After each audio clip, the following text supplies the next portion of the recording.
Oh, heck, 2nd of January. Can't do it, Pooh.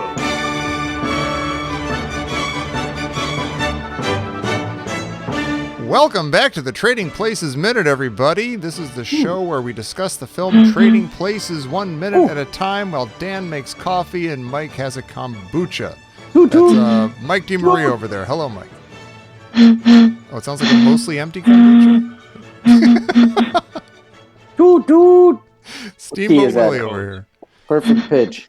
That was really good. And hello, Dan. Hi, Dan. How are you? Hey, how you doing? We were just talking about, speaking of sweet, sweet music. We were talking about the bands, how the bands have. See, I just think it's a lot of times because my friends are playing stuff from like that when they were a certain age. Yeah. They always just say that I like the music I like only because I'm older and it's because of my age. And like I can't argue with them too much because that is how it works. That's natural. And yet, objectively, I have to think. I do think it's better. It's better than me. And then we were listening to Led Zeppelin, and after that, they were listening to whatever that dumb, what is it? What is it? That's bullshit, whatever bullshit music that came out in 2003 or something. Yeah, and you're just like, you don't see the fucking comparison between these. When you listen to Led Zeppelin, you listen to this. You're telling me you don't notice why I like one of them and I don't like the other one? Are you out of your fucking mind? There might be a difference. First off, let's slow down. First of all, Dan's shot out of a fucking cannon. Yeah. And what we're doing here, folks, because nobody knows what the hell we're doing, is we had a break between recordings and we were talking about music. We had a break and we about said, a week. let's just hit record and keep talking about it. Yeah. Because if you. Well, I just said that I just discovered in my old age, I had just discovered television. I forget if I mentioned this on the show. Yeah, you before. did a couple shows ago. Yeah. And Great band. Yeah, good stuff. I should have been listening to it since my teens or something. And I commented on Dan's got a point. I commented on that. The television record is great. You listen to it, and it's because it's very passionate. It's like they really mean what they're doing. There's a lot of passion. They're going for it, as they say. And that passion gives it soul, and which is why even a group like Devo, who doesn't exactly sing with emotionally passion, you could feel the passion in the music. It's very passionate music, and they got something to say. They got something to say, and I'm listening, and I just feel like it's like. And then later you listen to some other thing, and it's like a facsimile of Pearl Jam, but a little harder. And you're like, this is not passion. It's just some guy going, and you're like, this sucks. You suck. Yeah. This sucks. That was. It's not a time-based thing. It's not based on when the music came out, because I'll say this also about the Neutral Milk Hotel record, which came out in 2000 best albums. something, right? No, that was 1990. No, 96 or something. Yeah. Whatever it is, it's an extremely passionate record. Well, front to back. That's a front to back album. A lot of like feeling in it, and it's really rich. Yeah. And it's fucking better. I'm sorry, but it's better. And you don't have to be sorry. Sucks. You're right. Everybody else sucks, and and everybody that's younger than me, all their music taste sucks. It's true. It does. Hey, you want something that'll make you feel better? Yeah. Here's a caddy. We had another. I derailed the show Creed. last time. Dan's talking about Creed. Just stop for a second, Tom. Oh, Jesus Christ! Creed. Who wants to talk about Creed? No, that's what he was talking about, the band Creed. Okay. That's not what I was talking about. I think he was talking about a number of different bands. No, you were saying that was like the band like that started to do affects from bands like the grunge bands and everything, and then that led to Pearl Jam derivatives. Right. And then that led to, like when Dan scolded his friend in front of me about trying to say that Death Cab for Cutie is a good band. Oh. And if you think Mike doesn't know what he's talking about, I remind you he's got a Pearl Jam tattoo, so he's legit. He knows from whence he speaks. There it is. Oh my God! No. Right. I can't even see it anymore. It's in there. You can see there's the beard right there. There's the beard and the head. Oh my! Started out as the stick figure, then I threw the Soundgarden buzzsaw around it. Now fucking 18 years old, Tom. What were you doing when you were 18? Not that. Yeah, go fuck yourself. You got that shark doing curls on your back. Here, look. There's lacy underalls from Tron. I've just found a set of Tron trading cards in this box. Oh my God, it's lacy underalls from Tron. Lacy underalls from Tron. Yeah, she sent us to her for the summer. Go for it. For the summer. Yeah, right. Must be a nice change from what's her name in that movie? Manhattan. Neon laser alls. Neon tits. What's her name in that one? Laser alls. Yuri? Her name's Yuri or Yori? I forget. How do I not know that? I'm losing my Tron cred. Up Yuri's.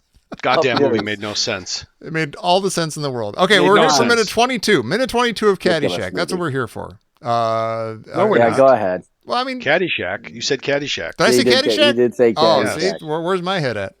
Oh. Minute 22. What is minute 22 of Caddyshack? I think it's actually near that scene. It's actually right after that dreary old Manhattan scene. Anyway, it starts with him saying thank you. It does. Coleman says thank you for the delicious crepes that he gets to eat, but then he immediately chucks them into the trash and answers the telephone in the kitchen. And then the minute ends with Lewis realizing that the 2nd of January is not a good date for Mumsie's party. And what kind of maniac plans a party for the 2nd of January? That's madness. That is a weird day for a party. And it's weird that why'd they go with that? I don't know. Mumsie's out of her mind. 2nd of January. It breaks my heart that line is. I quote that all the time. Oh, can't do it, Pooh. But it gets cut off. It's like can't do it. Yeah.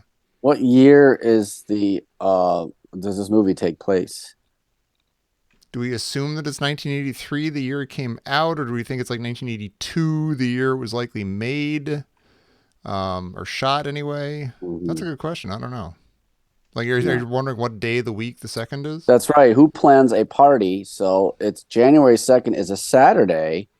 Okay. In 1982, although it wouldn't be the beginning of 82, it would be the beginning of 83, right? It being the new year. But I mean, you supposedly just had a big, huge bash like a day earlier, and you're still recovering from that. Then you got to go to another big bash like a day later. It's a Sunday.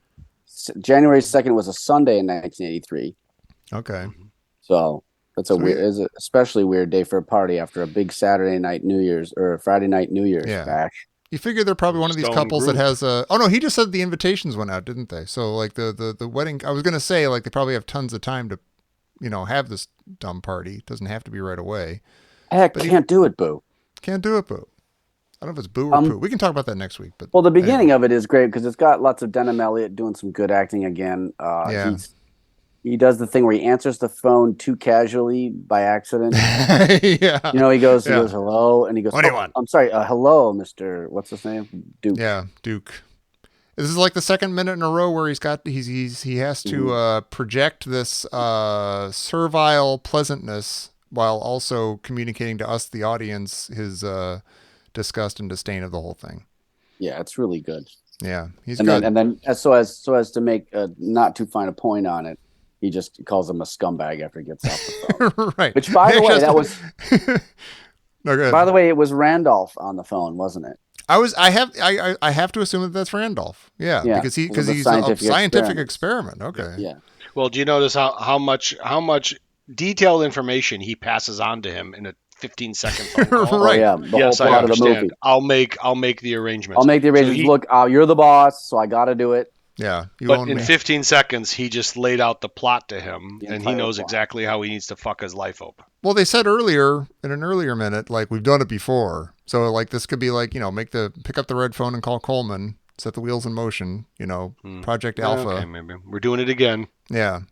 For the usual. It's weird, but it's, he says, like, it's your house and I work for you. Is that like... That's his way of saying do whatever the fuck you want.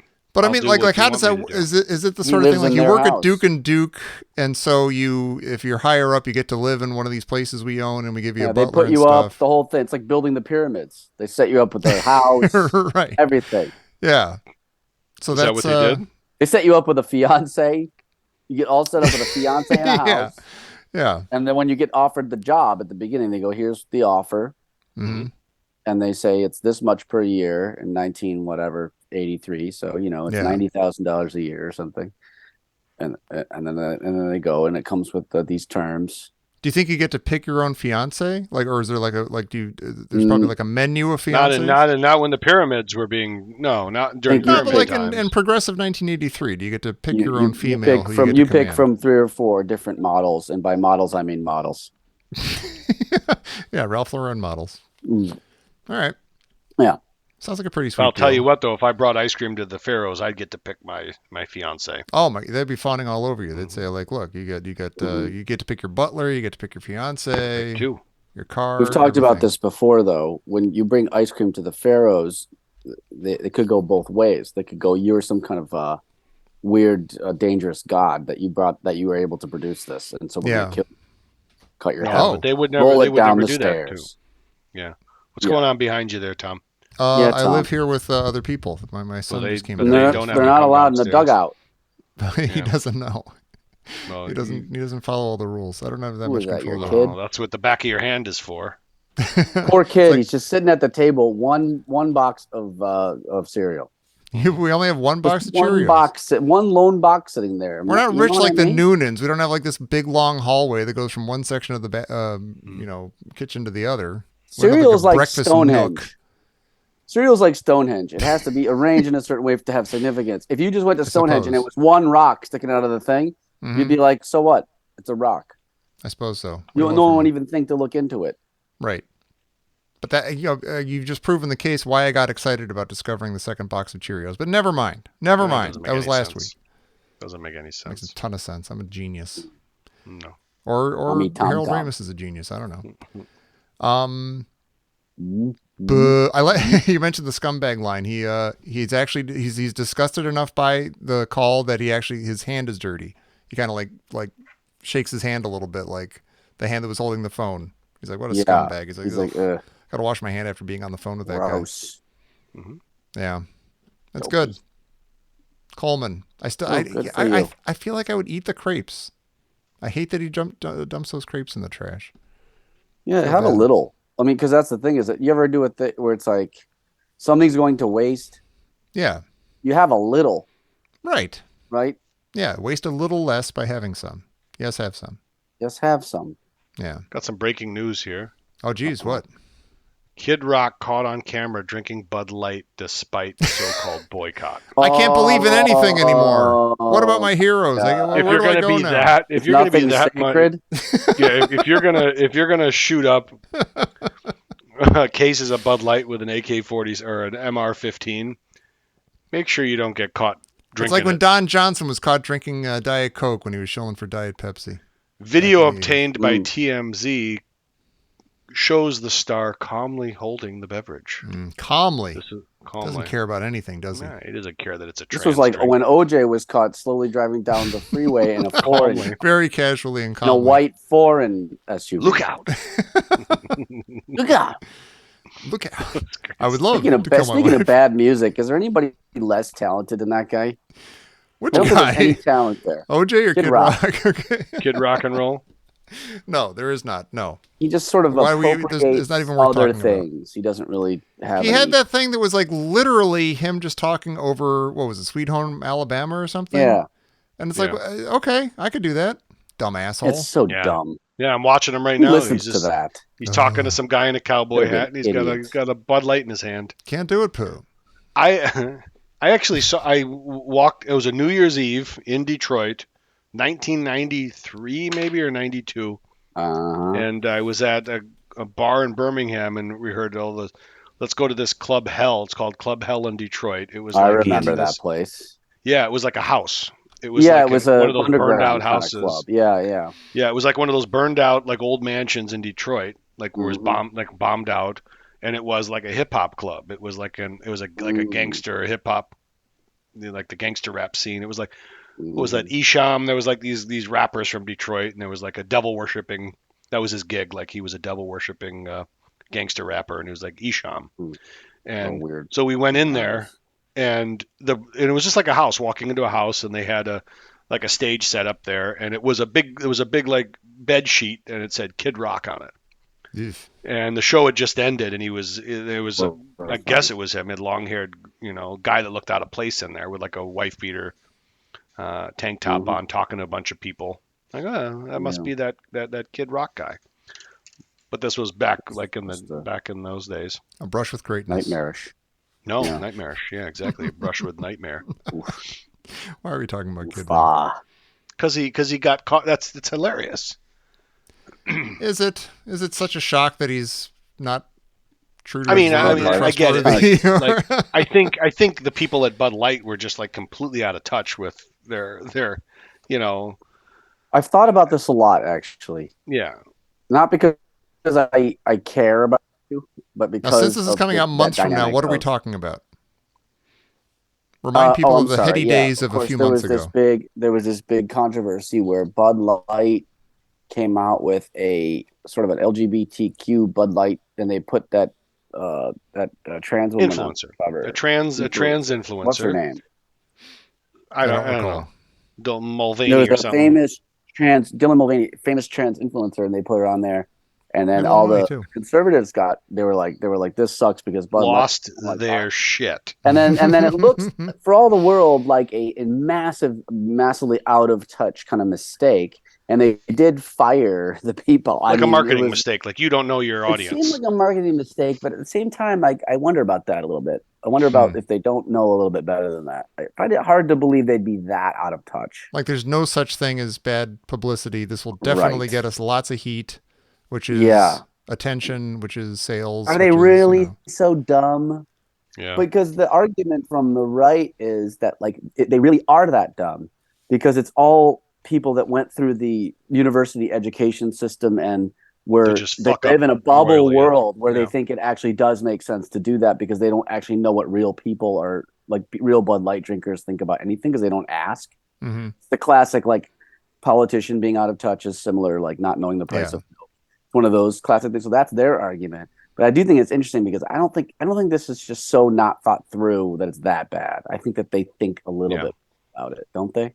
Am I crazy? I would. It's hard to imagine that they don't. I mean, even if you're right that they come through this from the university background and stuff, where everything was fine and kumbaya and stuff, that they're working for a company that's got. I'm sure they have documents laying out what their demographic is and everything and stuff. They know that. They're not just idiots. It's not like they have to pitch it. They have to pitch it to multiple people. It keeps going up the chain until they finally get signed off. So everybody saw it. Right. And they figure if everything blows up on us, people will be talking on podcasts months later about Bud Light. Mm-hmm. Yes. For no reason. And mentioning the name Bud Light over and over and over again. Weather the storm. There'll be a storm at the beginning. Exactly. There'll be a drop in sales. But then blammo. One day Kid Rock will be at a Colt Ford concert and he'll be holding a Bud Light in his hand. Mission accomplished right there. There we go. Full circle. That was the canary in the coal mine. Because at the end of the day, these hill jacks, they fucking love their Bud Light. He reaches into that cooler and he goes, I shouldn't, but goddamn it, I love goddamn it, it's better than Coors Light, it's better than Miller Lite. I wish I knew how to quit you. Bud Light. I like Miller Lite. That's my favorite. I do too. Miller Lite's my favorite one. I would drink when I was in Michigan during COVID. My friend drinks it all the time. Like he just drinks it in the evenings and stuff. Yeah. And I'd have like a good beer. Like a Bell's or something, and then I'd have 4 or 5 of those and feel absolutely nothing. Feel fully hydrated. Felt great. Was fit. $3 a pop instead of $9 a beer. Yeah. I like that. That's a good beer.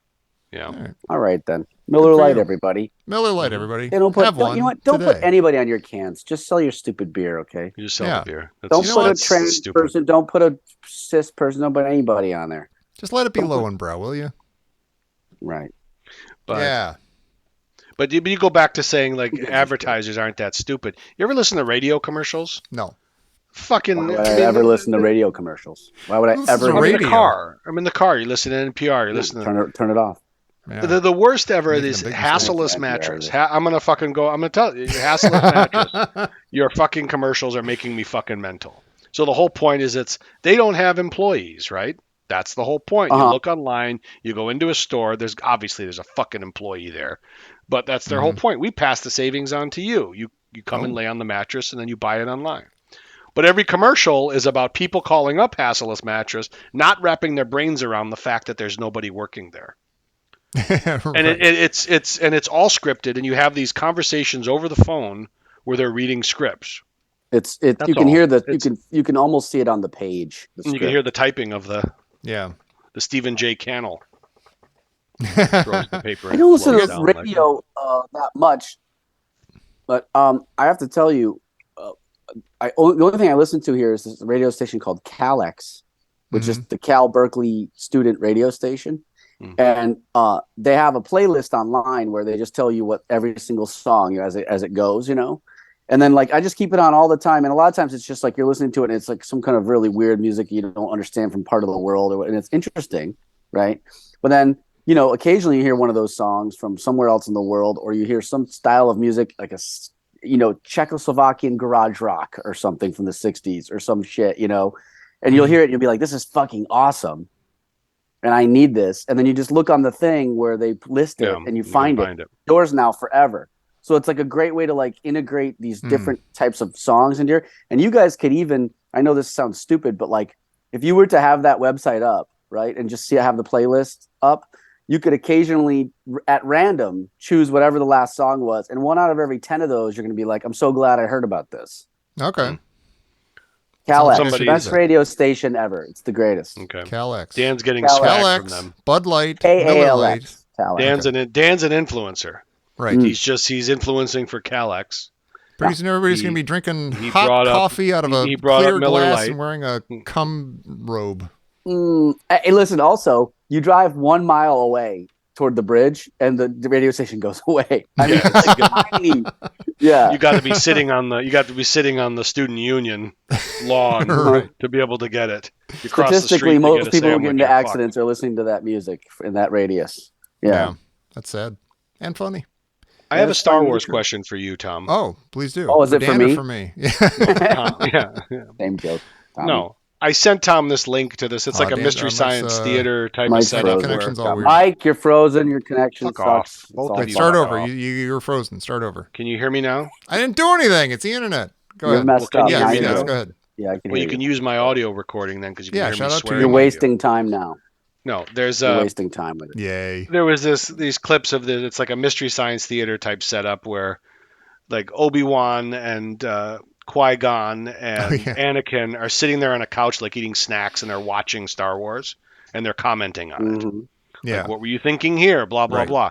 But the one I sent you today, Tom, I was listening to they were talking about the conception of Anakin. Now, I just talking about the plot line because I didn't get this. Okay. So is it really like a virgin? Are they mimicking the birth of Jesus? With Anakin Skywalker, because they're talking about she's impregnated by the Force, and so was his mother. I'm just going by the plot line. Yeah, was it? Because I missed it when I saw this one because they're a little cagey about it. Yeah. But yes, it is a virgin birth. She says there was no father, and then later in like 2 movies later, Senator or Chancellor at that point, Senator, I don't know. Palpatine says to Anakin, City Councilman Palpatine. Palpatine. Regent Palpatine says that there was this Sith Lord who could manipulate the Force to create life. So you kind of get the idea that he did that. He himself did that to create. And he never says it out loud because it's, I don't know. Those movies are random and. So Lucas kind of worked that kind of like to kind of align with the birth of Jesus and the Holy Spirit. Because that's the point, is like aligning the Force with the Holy Spirit in a sense. Own it. Don't shy away from it. Own it. Said right there. Mike's all frozen again. Fuck you. Mike, it's all screwed up now. You know, it doesn't matter. You have my recording. You can be all recreated. Internet always I know sucks. I do. This will be great. Mike is in fucking Afghanistan right now trying to come through. We just want, what are your demands? How do we release Mike? Show us today's like paper. The Al Franken. It's the Al Franken satellite link up. Oh yeah. Oh yeah. Right. Yeah. Remember that? Can you hear me now? Yeah. Those are funny. The Al Franken, as soon as he would turn and look this way, he would freeze. Yeah. Should we just do trivia and get out of here? Mike, come on, Mike? Are you coming through? Can you hear us? Am I coming in clear? Coming through fine and clear. Can you hear me? He's so frozen. What's going on? I'm not frozen. Mike, you suck. Your whole thing sucks. Let's just get through it. Let's just get through it. Frozen room. We're going to do trivia, Hollywood Fox. It'll be a short episode, guys. Yes. You're not frozen. Oh, God. No, it's not even there. Okay. Whose real life Vietnam Adventures is Platoon based on? Can you hear me? Yes. Okay. Yes. Who's what? Real life Vietnam Adventures is Platoon based on? Oliver Stone. What 1985 movie cast real-life partners Hume Cronin and Jessica Tandy as husband and wife? Cocoon. Which also stars Don Amici. That is right. 2 for 2. And Wilford Brimley as a 46-year-old man when he's 46, playing an 8-year-old. Birthday party, you hear me? What 1985 movie has been called a junior version of The Elephant Man? I don't know. The Elephant Kid. The Elephant. It's a good movie. My dad was the Elephant Man. Yeah. It's not gonna be Please, the Elephant Mask. Man was My dinner dad's with name. Andre. Yeah, call me Mask. Don't call me Ellie. Mask. Elephant Man was my Mask. dad's name. Is that a weird question? Like, couldn't you say, like, oh, I called The Godfather a junior version of the Elephant Man? Like, it's been called the... never mind. Okay, Yeah, what... Mask. Oh, look at this. What Eddie Murphy yeah. movie has a similar plot to The Prince and the Pauper? Can you guys think of an Eddie Murphy movie that's a little bit like that? Yeah, Look at that trading go. something. Trading something. A can of Simon Eyes. What Brian De Palma... a can of Simon Eyes. What Brian De Palma movie opens and ends with a vampire flick being filmed? That is a Body Double. Yeah. I haven't seen that movie in a long time, and it's really That good. one's supposed to be good. It's good. Oh, yeah, you were complaining about Brian De Palma a while ago. I don't like him. Not a big fan. Go ahead. And what 1987 Touchstone comedy takes its name from a line in Shakespeare's Hamlet? Touchstone, is that the production company, or is it? Yeah, the company. Do they mean that as an adjective? No, Capital Touchstone, the company. And takes it from Hamlet? Yes. Say it again. Say the I bet I again. know. What No, say the question. 1987 Touchstone comedy takes its name from a line in Shakespeare's Hamlet? I think I know the answer to this. Okay. Dirty, Rotten Scoundrels. No. I'm going to say Outrageous Fortune, starring Danny that DeVito. makes Hey, I a was right. lot of Danny sense. DeVito and Bette Midler. Directed by the Zucker Abrams fellows. That's the last thing is they it did good? together. I don't. Well, it's got. Doesn't it have? No, it doesn't have. I don't know. It's okay. It's fine. It was big at the time, I remember, but I don't know. Do you have to see every movie? Tommy. It's gonna be all right. I'm What being else is straight with going you. on? All I right. don't know. Oh. Give me the straight dope. I'm afraid to go on because what if we lose Mike? I'm here. I shut my camera off to save Oh, bandwidth. there you go. That's smart. I'm here. Well, See, what do you want to talk about, Mike? Real quick. Come on, let's get right through I've it. What's on talked your about mind? everything I want to talk about. See. Do we Okay, think? you want to? Can you hear me? Yes. Sure. So Dan, I think we should have a segment on how to write a joke, because don't what about it? close your eyes and shake your hand, because this is right in your wheelhouse, and secretly you're like, yes, finally. How do you translate the funny thoughts in your head, the funny things that you say, or I'm asking for a friend, because and how do you craft a joke from that? Because I was thinking to myself, like, I say things that are funny, I make people laugh, but I can't. I struggle when I try to align it to a joke and make it a joke. How did you? I'm not trying to do a goddamn thing. I don't want to do any of that shit. I was just thinking about it because it helps me get it helps me know my friend better to see how does he do this thing? See? So just fucking hold your horses. So at the very beginning, like, what was the opening of the door, the saying, I can do this? Okay, the floor is yours.